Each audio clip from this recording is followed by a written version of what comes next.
Hello friends, SM academy या YouTube चॅनलमध्ये आपल्या सर्वांचे मनपूर्वक स्वागत। आजच्या व्हिडिओमध्ये आपण ओपन 101 102 या विषयाचा मे 2018चा पेपर पुढे कंटिन्यू करणार आहोत। पहिला आणि दुसरा प्रश्न आपण पूर्वीच्या पार्ट 1च्या व्हिडिओमध्ये बघितलेला आहे। आपण तिसरा आणि चौथा प्रश्न या व्हिडिओमध्ये कव्हर करूया। त्यापूर्वी तुम्ही चॅनलवर नवीन असाल आणि चॅनलला अजूनही सबस्क्राइब केलेलं नसेल तर सबस्क्राइब करा, जेणेकरून तुम्हाला व्हिडिओचे नोटिफिकेशन्स वेळेत मिळतील आणि व्हिडिओ लवकरात लवकर बघता येईल। तिसरा प्रश्न आहे, खालीलपैकी कोणतेही 4 प्रश्न सोडवा। संभाषण म्हणजे काय ते सांगून संभाषणाची वैशिष्ट्ये लिहा। दुसरा आहे, भाषणाची तयारी कशी करावी ते लिहा। तिसरा, औचित्याची संकल्पना स्पष्ट करा।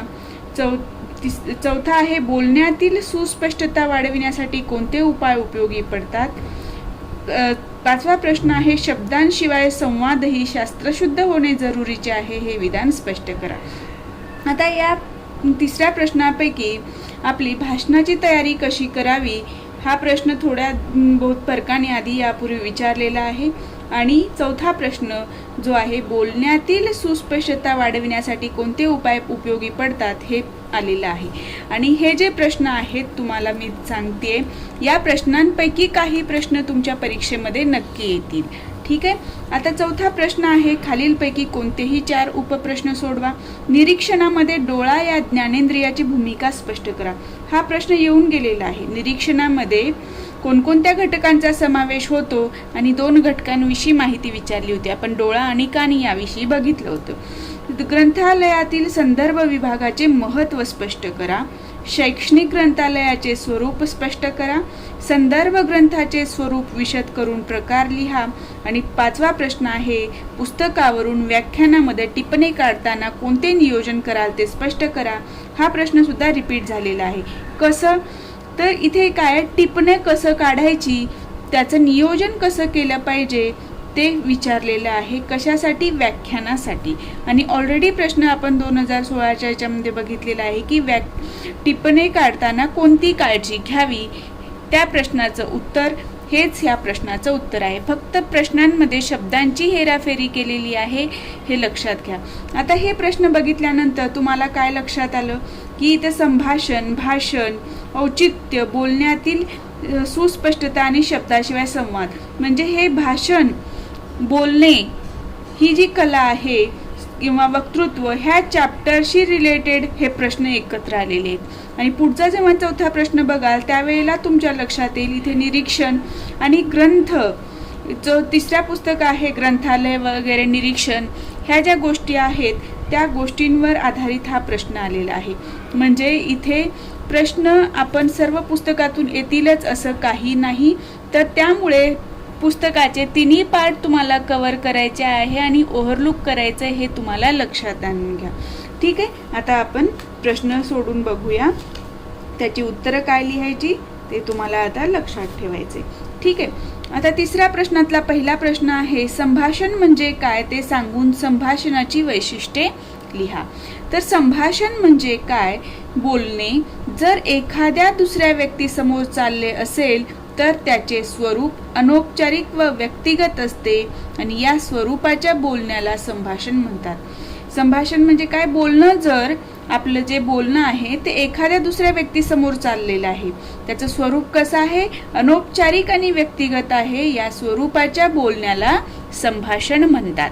कुठले 2 पॉइंट आहेत, बोलणं एखाद दुसऱ्या व्यक्तीबरोबर चाललेलं आहे, स्वरूप अनौपचारिक व व्यक्तिगत आहे। ठीक आहे। आता संभाषणाची वैशिष्ट्ये काय असतात तर ह्या एवढ्या व्याख्येवरून आपल्याला लक्षात येईल, संभाषणाचा हेतू आधी निश्चित होऊ शकेलच असे नाही, म्हणजे एकतर होऊ शकतो किंवा होऊ शकत नाही, पण कंपल्सरी संभाषणाचा हेतू आधीच निश्चित केलेला नसतो। संभाषण मोजक्या व्यक्तीशीच होत असते। 2 किंवा 3 व्यक्ती आहेत, 4 व्यक्ती आहेत ग्रुप, तर एवढ्याच व्यक्तीशी संभाषण होतं। स्थळ पूर्वनियोजित असण्याची गरज नसते। आपण कुठल्याही ठिकाणी, कुठल्याही स्थळी, घरी, रस्त्यावर, स्टेशनवर कुठेही आपण संभाषण करू शकतो। मग हे स्थळ पूर्वनियोजित असतं का? नाही, आपण ज्या परिस्थितीमध्ये ज्यांना भेटतो त्यानुसार आपण संभाषण करत असतो। संभाषण हा तात्कालिक साध प्रतिसादानुसार घडत असल्यामुळे तालीम करणे शक्य नसते। संभाषणासाठी ध्वनिक्षेपक किंवा ध्वनिवर्धक लागत नाही. दोन व्यक्ती एकमेकांशी बोलतात त्यावेळेला माईकची गरज लागणार नाहीये. ठीक आहे, पण तेच वक्तृत्वासाठी लागेल. आवाज जोरकस किंवा खणखणीत असण्याची आवश्यकता नसते. संभाषणात वक्त्याचा आणि श्रोत्याचा सहभाग तेवढाच महत्वाचा असतो. आपण एकमेकांशी बोलतोय तर एकच व्यक्ती बोलतो आणि दुसरा शांत बसतो, काहीच त्याचा सहभाग नाही असं होत नाही. संभाषणामध्ये वक्ता आणि श्रोता दोघांचा सहभाग महत्वाचा असतो. पुढचा पॉइंट आहे, संभाषणात बोलणाऱ्याचे बोलणे वारंवार खंडित होत असते. एखादं वाक्य मी बोलले तर त्या बोलण्याला माझ्या समोरून प्रतिसाद मिळत असतो आणि आपलं बोलणं कसं होत असतं, खंडित होत असतं. हे काय संभाषणाचं वैशिष्ट्य आहे. संभाषणात विचारांचा काटेकोरपणा आणणे शक्य नसते. आपण मुघमपणे बोलू शकतो. संभाषण आपल्या दैनंदिन व्यवहारात अनेकदा घडत असते, बरोबर आहे.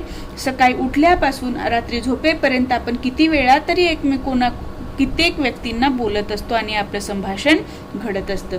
ही संभाषणाची जी वैशिष्ट्ये आहेत ती वक्तृत्वाच्या वैशिष्ट्याच्या एकदम विरुद्ध आहेत, हे लक्षात घ्या. यापूर्वी प्रश्न येऊन गेला होता, वक्तृत्वाची वैशिष्ट्ये किंवा गुण कोणते, तर त्याच्या विरुद्ध हे सर्व संभाषणाची वैशिष्ट्ये आहेत. संभाषण हे दोन किंवा जास्त व्यक्तींमध्ये होतं. स्वरूप अनौपचारिक असतं आणि व्यक्तिगत असतं. अनौपचारिक म्हणजे इथे तुम्हाला असे नियम पाळावे लागत नाहीत. तुम्हाला जसं वाटेल तसं तुम्ही संभाषण करू शकता. ठीक आहे, आता आपण पुढच्या प्रश्नाकडे वळूया. पुढचा प्रश्न आहे, भाषणाची तयारी कशी करावी ते लिहा. आता भाषणाची तयारी कशी करावी ते लिहा, भाषणाचा आराखडा कसा असावा, ह्या बाबतचे प्रश्न येऊन गेलेले आहेत. तर भाषणाचा श्रोत्यांवर योग्य तो व अपेक्षित परिणाम होण्यासाठी भाषणाच्या विषयाची तयारी करणे अतिशय महत्त्वाचं आहे. भाषणाचा त्याच्यावर परिणाम झाला तरच ते भाषण आपलं उपयोगी ठरतं, म्हणून तयारी महत्त्वाची आहे. भाषणाच्या तयारीत पुढील गोष्टींचा समावेश होतो व त्याप्रमाणे तयारी करणे अपेक्षित आहे. कोणकोणत्या घटकांचा समावेश आहे भाषणाच्या तयारीमध्ये, तर भाषणाचा आराखडा तयार करायचा आहे. प्रथम श्रोता कुठल्या गटाचा आहे, त्यांचे अनुभव काय असतील, ते लहान मुलं असणार आहेत ऐकणारे की मध्यम वयाचे असणार आहेत की वयस्कर असणार आहेत, त्यानुसार भाषणाचा आराखडा तयार करावा लागतो. आणि भाषणाची सुरुवात, मुख्य गाभा किंवा मधला भाग आणि सारांश निष्कर्ष अशा 3 भागात भाषण लिहिले पाहिजे. आणि हे भाषणाचा आराखडा तयार करताना तुम्हाला सुरुवातीला काय बोलायचंय, नंतर मधला पार्ट काय बोलायचंय आणि सर्वात शेवटी भाषणाच्या शेवटी काय बोलायचं हे आधी ठरवावं लागतं. आणि ते सर्व गोष्टी येतात कशामध्ये, भाषणाच्या आराखड्यामध्ये येतात. भाषणाची ओळख किंवा सुरुवात ही चित्त वेधून घेणारी असावी. भाषणाची सुरुवात चांगली असली पाहिजे. भाषणाच्या विषयाची योग्य तयारी करणे, श्रोत्यांचा अनुभव, पात्रता, गरज, अपेक्षा, भाषणाचा हेतू इत्यादी गोष्टी लक्षात घेऊन भाषणासाठी विषयाची मांडणी केली पाहिजे. विषयाची मांडणी करताना ह्या सर्व गोष्टींचा विचार केला पाहिजे. भाषणाचा हेतूच वेगळा आहे, विषय वेगळाच आहे आणि आपण वेगळंच काहीतरी बोलतोय असं होता कामा नये. लक्षवेधक सुरुवात म्हणजे लक्ष वेधून घेणारी सुरुवात पाहिजे, आकर्षक सुरुवात पाहिजे. विचार, कल्पना, शब्द यातील स्पष्टपणा, क्लिष्ट मुद्दा स्पष्ट करण्यासाठी उदाहरणांचा उपयोग, प्रश्न विचारणे इत्यादी उपायांनी श्रोत्यांना आपल्या भाषणामध्ये रस निर्माण होईल याची पूर्वतयारी करून ठेवली पाहिजे आणि त्याचा वापर गरजेनुसार केला पाहिजे.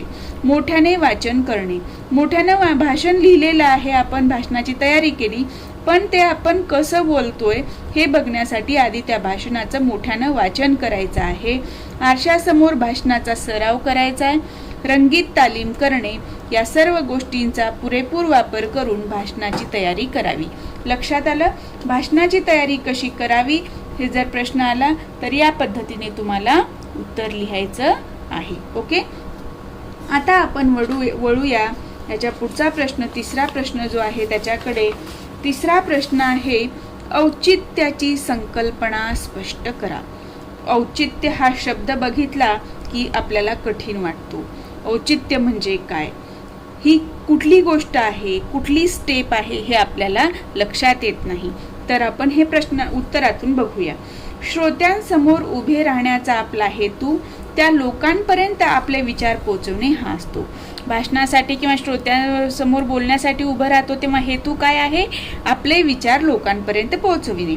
त्यामुळे जेव्हा श्रोत्यांच्या मनाची तारायंत्रे आपल्या मनाच्या तारायंत्राशी नेमकी एकस्वरूपी व चर्चात्मक बोलणी करीत आपल्याबरोबर धावतील तेव्हा आपले बोलणे परिणामकारक ठरेल. म्हणजे श्रोता जे वक्ता सांगतोय, वक्ता मनापासून जे बोलतोय ते समोर श्रोत्याच्या मनाला भिडणं आणि त्याबरोबर त्यांचं स्वतःच्या मनाशी चर्चा होणं आणि वक्त्याच्या विचाराबरोबर धावणं म्हणजेच आपलं भाषण हे कसं झालेलं आहे? परिणामकारक झालेलं आहे हे ठरतं. आणि अशी परिणामकारक बोलणे कोणकोणत्या घटकामुळे घडून येतात? तर अचूकता, औचित्य, आटोपशीरपणा, सुस्पष्ट आणि नैसर्गिक अभिव्यक्ती आणि विपुल शब्दसंग्रह हे जे घटक आहेत ते आपलं परिणामकारक बोलणं घडवून आणतात. आणि हे परिणामकारक बोलणे घडवून आणण्याचे घटक कोणते किंवा परिणाम हा प्रश्न असा येऊ शकतो, परिणामकारक बोलणे कोणकोणत्या घटकामुळे होते किंवा वक्त्याचे बोलणे परिणामकारक कोणकोणत्या घटकामुळे होते असा जरी प्रश्न आला तर तुम्हाला हे 5 पॉइंट लिहायचे आहेत. अचूकता, बोलण्यात अचूकता पाहिजे, औचित्य पाहिजे, आटोपशीरपणा पाहिजे, उगीच फापट पसारा बोलत बसण्यात आवश्यकता नाही, सुस्पष्ट आणि नैसर्गिक अभिव्यक्ती पाहिजे आणि विपुल शब्दसंग्रह पाहिजे. ठीक आहे. आता यापैकी आपल्याला विचारलेलं आहे की औचित्याची संकल्पना काय आहे. तर आपण बघूया औचित्य म्हणजे काय. औचित्य म्हणजे उचित, परिस्थितीला अनुसरून परिस्थितीला योग्य ठरेल अशा पद्धतीने आपले विचार मांडणे म्हणजे काय आहे औचित्य. एखादी घटना वेगळी आहे, आपण बोलतोय वेगळंच, तर तिथे काय म्हणतो आपण? काय औचित्य साधून बोलणं. औचित्य साधणे म्हणजे लक्षात आलं तुमच्या? एखाद्या वेळेस आपला प्रसंग आहे, कोणाचं तरी निधन झालंय समजूया, ठीक आहे, आणि त्या ठिकाणी एखादा व्यक्ती बोलतो की याचा रिझल्ट लागला, घरात खूप आनंदी वातावरण होतं. म्हणजे जिथं लोक दुःखी आहेत त्या ठिकाणी तो व्यक्ती आपला आनंद व्यक्त करतो. म्हणजे तिथं त्याचं बोलण्यात काही औचित्य आहे का? ते तिथं त्या परिस्थितीनुसार ते बोलणं असलं पाहिजे. तिथलं वातावरण जे गंभीर वातावरण आहे ते वातावरण बिघडलं नाही पाहिजे. ह्या गोष्टी लक्षात ठेवल्या पाहिजेत आणि या सर्व गोष्टींना आपण औचित्य म्हणत असतो. लक्षात आलं? तर औचित्यामध्ये काय असतं? आपली माहिती बरोबर असली तरी ज्या श्रोत्यांसमोर आपण ती सादर करायची आहे ती त्याच्या आकलन कक्षेत सामावणारी असली पाहिजे. मी तुम्हाला शिकवते, फर्स्ट इयरचा विषय आहे आणि मी सांगते की थर्ड इयरच्या मुलांनी अभ्यासा, तर तिथे ते योग्य ठरणार आहे का? नाही. तर ज्यांना जसे श्रोते आहेत त्यांची गरज काय आहे, त्यांना ते समजणार आहे का, कोणत्या भाषेत सांगितल्यानंतर समजेल, हे सर्व गोष्टी ह्या औचित्यामध्ये येत असतात. त्या विषयाची समज वाढवणारी व रस वाटणारी असावी. औचित्याची भाषा कशी असावी? त्या विषयाची समज वाढविणारी. जे काही सांगतोय आपण ते समोरच्या व्यक्तीला समजलं पाहिजे आणि त्याला त्याच्यामध्ये इंटरेस्ट वाटला पाहिजे. ज्या वक्त्याच्या भाषणात अंतःकरण ओतलेले असते त्याच्या भाषणाने श्रोते हलतात व कार्यप्रवण होतात. अंतःकरण ओतून जर एखादा व्यक्ती बोलत असेल, जीव तोडून मी तुम्हाला शिकवते आहे, तर ते तुमच्या डोक्यामध्ये घुसलं पाहिजे आणि ते तुमच्या डोक्यात त्याची प्रोसेसिंग झाली पाहिजे. हे औचित्यामध्ये अपेक्षित आहे. ठीक आहे. आता भाषा हे विचार विनिमयाचे माध्यम असल्याने ज्या श्रोत्यांसमोर आपण ती बोलणार त्यांना समजणे गरजेचे आहे. समोरच्या व्यक्तीला मराठी समजत नाही आणि मी मराठीतून बोलतीये, तर तिथे त्याला ते समजणार आहे का? नाही. तर ज्या भाषेत आपण बोलतोय ती भाषा समोरच्या व्यक्तीला सुद्धा समजणं गरजेचं आहे. काही वेळा विषयाच्या अनुषंगाने काही शब्द श्रोत्यांना अपरिचित असले तरी त्यांचा वापर करणे अपरिहार्य ठरते. म्हणजे एखादी गोष्ट आहे, मी इथं उदाहरणात विषय घेतलाय की पर्यावरणाची सध्या परिस्थिती यावर एखादा व्यक्ती भाषण द्यायला आलेला आहे, पर्यावरण तज्ज्ञ आलेले आहेत. ठीक आहे. पण आता पर्यावरण तज्ज्ञाला पर्यावरणाविषयक संकल्पनांचा वापर त्यांच्या भाषणामध्ये करावा लागेल, पण त्या संकल्पना वापरण्यापूर्वी त्या संकल्पना काय आहेत, त्याचा नेमका अर्थ काय होतो हे सोप्या भाषेत आधी श्रोत्यांना म्हणजे ऐकणाऱ्या लोकांना सांगावं लागेल. लक्षात आलं? तर त्याचा उपयोग होतो आणि ते शब्द त्यांना तिथं वापरणं अपरिहार्य ठरतं, कारण त्या विषयाशी रिलेटेड आहे, त्या विषयाचं औचित्य तिथं साधून ते शब्द येत असतात. लक्षात आलं? औचित्याची संकल्पना स्पष्ट करा म्हटल्यानंतर या पद्धतीने तुम्हाला उत्तर लिहायचे आणि बोलणे परिणामकारक कोणकोणत्या घटकामुळे होतं हे विचारलं प्रश्नात तर अचूकता, औचित्य, आटोपशीरपणा, सुस्पष्ट आणि नैसर्गिक अभिव्यक्ती, विपुल शब्दसंग्रह हे याचं उत्तर येणार आहे. ठीक आहे, आता आपण पुढच्या प्रश्नाकडे वळूया. पुढचा चौथा प्रश्न आहे, बोलण्यातील सुस्पष्टता वाढविण्यासाठी कोणते उपाय उपयोगी पडतात. तर हा प्रश्न ऑलरेडी आपण मे 2016च्या ह्याच्यामध्ये डिस्कस केलेला आहे, त्यामुळे आता परत वेळ घालवणार नाही आणि हा प्रश्न रिपीट झालेला आहे. ठीक आहे, आता पुढचा प्रश्न आहे, शब्दांशिवाय संवादही शास्त्रशुद्ध होणे जरुरीचे आहे हे विधान स्पष्ट करा. आपला अशाब्दिक संवाद जो म्हणतो तो म्हणजे काय? शब्दाशिवाय संवाद. आणि हाच प्रश्न परत 19च्या पेपरमध्ये रिपीट झालेला आहे, फक्त भाषा प्रश्नाची बदललेली आहे. शब्दाशिवायचा संवाद म्हणजे अशाब्दिक संवाद होय. शरीराच्या अवयवामार्फत जो संवाद साधला जातो त्याला अशाब्दिक संवाद म्हणतात. ठीक आहे, आपण बोलतो तेव्हा केवळ आवाजाचाच वापर करतो असं नाही. आपण जेव्हा बोलतो त्यावेळेला आपल्या बोलण्याला अनुसरून आणि अनुकूल अशा हालचाली आपण करत असतो. त्यामध्ये फक्त तोंडाच्या स्नायूशिवाय आपले डोळे, कपाळ, नाक इत्यादी चेहऱ्यावरील अवयव तसंच मान, खांदे, डोके, हात, पाय इत्यादी अवयवही शब्दाद्वारे प्रतीत होणाऱ्या भावना तीव्र करण्याचे कार्य करतात. आपण जे बोलतोय त्यानुसार आपलं शरीर त्या बोलण्याला प्रतिसाद देत असतं. ठीक आहे, पुढील कारणांमुळे शब्दाशिवायचा संवाद शास्त्रशुद्ध होणे जरुरीचे आहे. का होणे गरजेचं आहे ते आपण बघूया. ठीक आहे, शब्दाशिवायच्या संवादाद्वारे किंवा शारीरिक हालचालीद्वारे आपण मोठ्या प्रमाणात संज्ञापन करतो. संज्ञापन म्हणजे काय? एकमेकांशी संवाद साधतो, जे बोलायचे ते समोरच्याला समजतं. आपण म्हणतो ना, तू बोलतो एक आणि तुझं मन वेगळं सांगतं किंवा तुझा चेहरा वेगळा सांगतो. म्हणजे इथे काय झालं, तुमचं शरीर आणि तुमचं बोलणं ह्यामध्ये दोन्ही गोष्टीमध्ये तारतम्य नसतं. पण तुम्ही जे बोलता तेच तुमची बॉडी जर प्रेझेंट करत असेल तर त्यामुळे त्या गोष्टी इफेक्टिव्हली दुसऱ्यांपर्यंत पोहोचतात. नैसर्गिक सहज सुंदर हालचाली आपल्या बोलण्याला परिणामकारक बनवतात. श्रोते आपल्याशी समरस होण्याची शक्यता वाढते. तिसरा पॉइंट आहे, खूप हालचाली किंवा अनावश्यक हालचाली केल्या तर तुमच्या हालचाली चुकीच्या भावना व्यक्त करतात किंवा हालचालीतून चुकीच्या भावना व्यक्त होतात. तुमच्या अस्वस्थतेच्या जाणीवेने श्रोतेही अस्वस्थ होतात.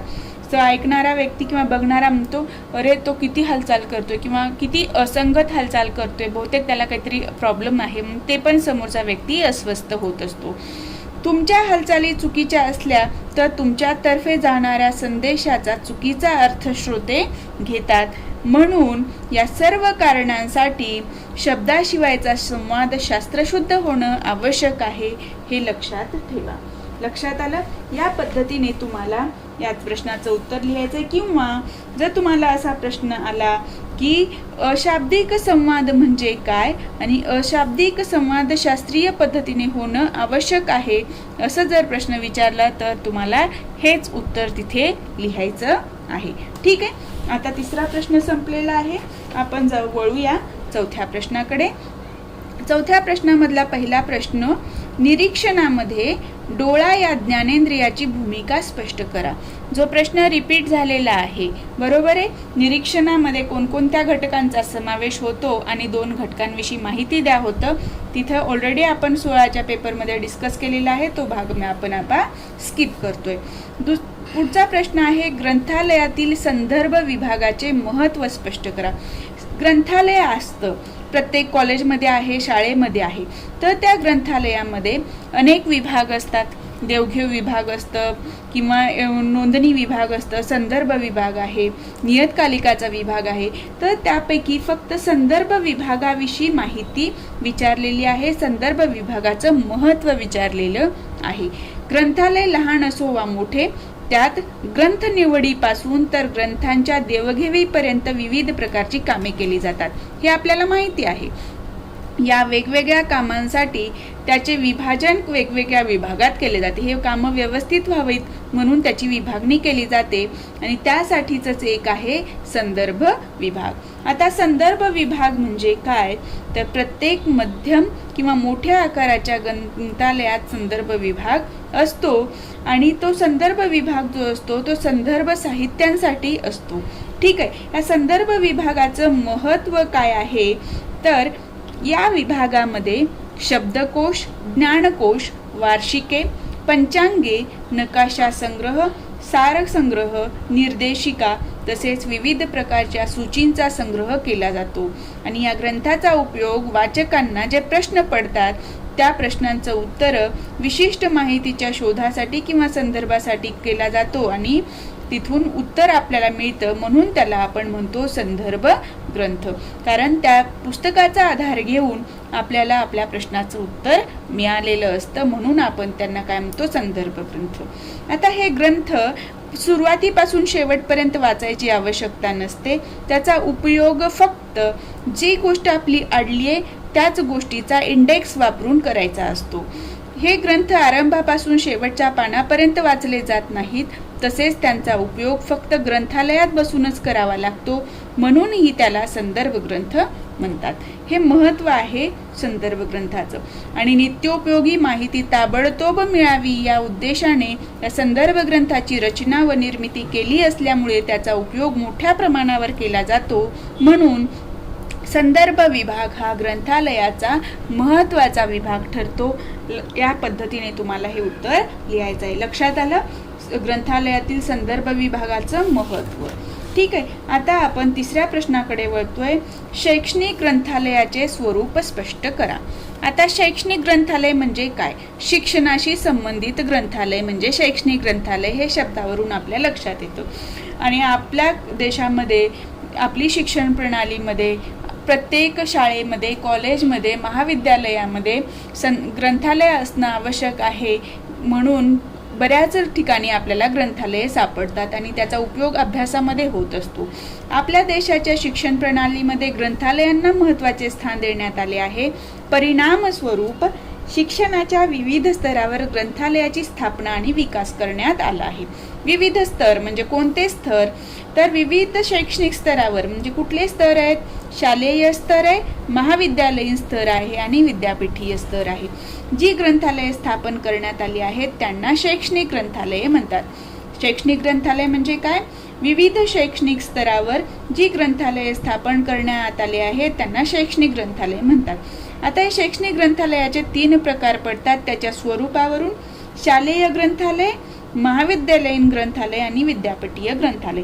शालेय ग्रंथालय म्हणजे शालेय स्तरावर असलेले ग्रंथालय, महाविद्यालयात असलेले ग्रंथालय म्हणजे महाविद्यालयीन आणि विद्यापीठीय म्हणजे विद्यापीठ स्तरावर. आणि प्रत्येकाचं काय काम आहे ते थोडक्यात आपण याच्याविषयी माहिती लिहायची आहे. शालेय ग्रंथालय प्राथमिक तसेच माध्यमिक शाळेतील ग्रंथालयांना शालेय ग्रंथालय म्हणतात. शालेय शिक्षणाचा उद्देश काय असतो, प्राथमिक स्तरावर जे शिक्षण घेणारे विद्यार्थी आहेत त्यांची जडणघडण चांगली व्हावी, त्यांच्या गुणांचा विकास व्हावा आणि त्यांच्यामधून एक सुजाण जबाबदार नागरिक तयार व्हावा. आणि हा शिक्षणाचा हेतू साध्य व्हावा म्हणून शाळेमध्ये अनेक सुविधा पुरवल्या जातात. त्यापैकी एक आहे शालेय ग्रंथालय. दुसरा आहे ग्रंथालयाचा प्रकार, शालेय ग्रंथालयाचा किंवा शैक्षणिक ग्रंथालयाचा महाविद्यालयीन ग्रंथालय. महाविद्यालयामध्ये अध्यापक विद्यार्थ्यांना वर्गात शिकवतात, परंतु विद्यार्थ्यांची संख्या कशी असते, जास्त असते. त्यामुळे शिक्षकांना प्रत्येकाकडे वैयक्तिक लक्ष देणं शक्य नसतं. त्यामुळे विद्यार्थ्यांना जे काही शिक्षकांनी शिकवलेलं आहे ते स्वतः ग्रंथालयातली पुस्तकं घेऊन वाचायचे असतात आणि त्यांचा अभ्यास जास्तीत जास्त करायचा असतो, माहिती जास्तीत जास्त मिळवायची असते. त्यासाठी विद्यार्थ्यांना या महाविद्यालयीन ग्रंथालयाचा वापर होतो. आता विद्यापीठीय ग्रंथालय हे विद्यापीठ स्तरावर असतात. यामध्ये ही ग्रंथालये जी आहेत ते आधुनिक आणि सुविधा साधनांनी संपन्न असतात. विद्यापीठीय ग्रंथालय विद्यापीठात चालणाऱ्या शैक्षणिक कार्याचा अविभाज्य घटक म्हणून कार्य करतात आणि या ग्रंथालयांना आपल्या वाचकांच्या ज्ञान व माहितीविषयक गरजांची पूर्तता करण्याची मोठी जबाबदारी पार पाडावी लागते. आणि विद्यापीठीय ग्रंथालयामध्ये बरेच मोठे मोठे अभ्यासक जाऊन अभ्यास करतात आणि तिथल्या ग्रंथसंपदेचा वापर करतात.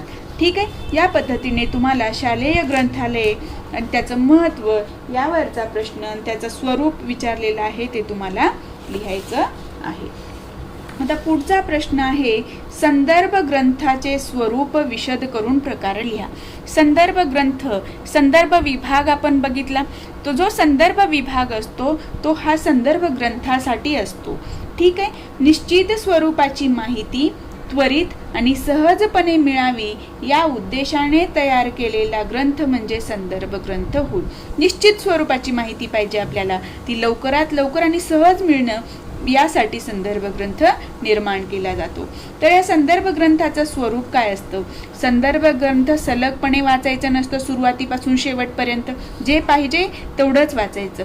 त्यासाठी काय आपल्याला ते विशिष्ट माहिती शोधण्यासाठी वापरायचं असतं. जिथं आपण अडलोय, जे ज्ञान आपल्याला अपुरं पडतं तेच फक्त शोधून वाचायचंय. बहुतेक संदर्भ ग्रंथामध्ये माहिती अनुवर्णनाप्रमाणे दिलेली असते. म्हणजे काय? अल्फाबेटिकली, अ नंतर ब, ब नंतर क किंवा अ, क, ख, ग किंवा ए बी सी डी या सिक्वेन्सनी ती माहिती दिलेली असते. आणि ती माहिती शोधण्यासाठी निर्देशही दिलेला असतो. म्हणजे काय? इंडेक्स दिलेला असतो. आपल्याला जर एखादी गोष्ट अडली की खंड किती आहे त्याची माहिती बघायची आहे, तर संदर्भ ग्रंथामध्ये बघितलं आपण खंडाविषयीची माहिती, तर तिथे खंडाविषयीची माहिती कुठल्या पेजवर आहे ते बघायचं आणि ते पेज उघडून वाचन करायचं. लक्षात आलं? हे झालं संदर्भ ग्रंथाचं स्वरूप. आता विचारलेलं आहे पुढे प्रकार लिहा. बरोबर आहे. तर संदर्भ ग्रंथाचे प्रकार त्यातल्या माहितीनुसार 6 मुख्य प्रकार पडतात. कुठले? शब्दकोश, ज्ञानकोश, चरित्रकोश, स्थलवर्णनकोश, वार्षिके आणि ग्रंथसूची. शब्दकोशामध्ये वेगवेगळे शब्द असतात, त्यांचे अर्थ दिलेले असतात. ज्ञानकोशामध्ये माहितीचा साठा असतो. जी गोष्ट तुम्ही अडली आहे, एखाद्या गोष्टीविषयी तुम्हाला माहिती पाहिजे, ते तुम्हाला ज्ञानकोशातनं मिळतं. चरित्रकोश, अनेक समाजसुधारक आहेत, महान व्यक्ती आहेत, त्यांच्या चरित्राची माहिती या चरित्रकोशातून मिळते. स्थलवर्णनकोश, अनेक स्थळं जे आहेत, पर्यटन स्थळ आहेत, ऐतिहासिक स्थळ आहेत, त्यांची माहिती तुम्हाला या स्थलवर्णन कोशातून मिळते. वार्षिकेमध्ये संपूर्ण वर्षभरामध्ये ज्या काही घटना घडलेल्या आहेत, महत्त्वपूर्ण घटना, त्या तुम्हाला मिळतात. आणि ग्रंथसूचीमध्ये कोणता ग्रंथ कोणत्या विषयाशी संबंधित आहे, कोणत्या लेखकाचा आहे, कोणत्या ग्रंथकाराचा आहे याची सूची आपल्याला मिळते. तर पहिल्या 5 प्रकारच्या संदर्भ ग्रंथामध्ये पाहिजे असलेली माहिती मिळते, तर शेवटच्या संदर्भ ग्रंथामध्ये फक्त ग्रंथांची यादी मिळते. लक्षात आलं? तर संदर्भ ग्रंथाचे स्वरूप विशद करून प्रकार लिहा म्हणल्यानंतर तुम्हाला या पद्धतीने उत्तर लिहायचं आहे. ठीक आहे, आता आपण त्यातल्या शेवटच्या प्रश्नाकडे वळूया. हा प्रश्न मी येऊन गेलेला आहे, तुम्हाला सांगितलेला आहे. जसं पुस्तकावरून व्याख्यानामध्ये टिप्पणी काढताना कोणते नियोजन कराल ते स्पष्ट करा. किंवा प्रश्न जो 2016 मध्ये येऊन गेला तो, टिप्पणी काढताना किंवा भाषणाची तयारी करताना कोणती काळजी घ्यावी, हे जे होतं तोच प्रश्न इथं रिपीट, फक्त वेगळ्या पद्धतीने. कोणती काळजी घ्यायची? तर लिहिताना जे टिप्पण काढतोय आपण, हे पेज आहे आपलं. ठीक आहे, ह्या पेजमध्ये आपण टिप्पण काढणार आहोत. तर टिप्पण काढताना इथे काय करायचं आहे? डेट लिहायची आहे. ठीक आहे, वेळ लिहायची आहे. त्यानंतर पुस्तकाचे हे मधला जो भाग आहे तिथे तुम्हाला पुस्तकाचं नाव लिहायचं आहे, ज्या पुस्तकातनं आपण टिप्पण काढतो ते. त्यानंतर विषय नोंदवायचा आहे आणि त्याला क्रमांक, म्हणजे जे काही पॉईंट आहेत ते काय करायचे, त्यांना नंबर द्यायचा आहे. आता समास सोडायचा आहे उजव्या बाजूने, म्हणजे इथंपर्यंतच आपल्याला लिहायचं आहे. आणि हा भाग जो आहे ते आपल्याला दुसरी आपली माहिती जी काही असेल नंतर आपल्याला ॲड करायचं आहे ते आपण ॲड करू शकतो. संपूर्ण टिप्पण सुटे आणि मध्ये मध्ये भरपूर जागा सोडून लिहावं, म्हणजे जे काही आपल्याला नवीन माहिती मिळेल ती आपण त्याच्यामध्ये ॲड करू शकतो. टिप्पणात खाडाखोड करू नये. संपूर्ण कागद भरेल असे सर्वत्र लिखाण करू नये. इथून इथपर्यंत लिहिलंय, आपलं भरून टाकलंय सगळं, असं करायचं नाही. ठीक आहे. टिपणाची भाषा कशी असावी? स्वतःची असावी. स्वतःच्या शैलीमध्येच टिपण लिहिलेलं असावं. या सर्व गोष्टी लक्षात ठेवून आपण टिपण लिहावे आणि त्याचा वापर आपल्या व्याख्यानामध्ये करावा. ठीक आहे. या पद्धतीने तुम्हाला या प्रश्नाचं उत्तर लिहायचं आहे. या व्हिडिओमध्ये आपला 2018चा पेपरही कव्हर झालेला आहे. ठीक आहे. आज आपण इथेच थांबूया. नेक्स्ट व्हिडिओमध्ये नेक्स्ट पार्ट कंटिन्यू करूया. तुम्हाला जर माझा हा व्हिडिओ आवडला असेल तर व्हिडिओला लाईक करा. चॅनलवर नवीन असाल तर चॅनलला सबस्क्राईब करायला विसरू नका.